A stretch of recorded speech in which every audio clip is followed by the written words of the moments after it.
সাবাস আমেরিকা ফেরত দাদা বিরিয়ানি নিয়ে হাজির। দাদা চিকেন না মাটন? এই চলে আসছে মাটন। এটা পিকনিক বলছে।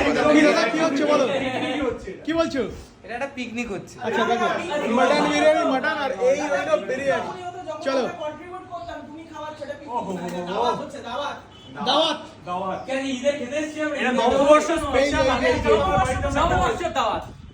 দেখো কে কে এসছে, দেখো দাদা এখন বিরিয়ানি দাও অলরেডি শুরু করছে। আর দেখো কতজন আমরা বসে আছি। এই পাপড় এসছে, অক্ষয় ভাই এসছে, উজ্জ্বলা রয়েছে, হ্যাংলাবাজ লাস্কর রয়েছে, ছোট ভাজা রয়েছে। আর আলু দাও দাও দাও দাও দাও। এই আলু নরম তো? হ্যাঁ চলো এই আলু আলু চলে এসেছে এখানে। এবং তুমি যে সার্ভ করছো কেমন লাগছে বলো? এই সবার জন্য ভালো। মানে ভাবতে পারছি না যে আমি এরকম ভাবে এতজনকে একসাথে পাবো।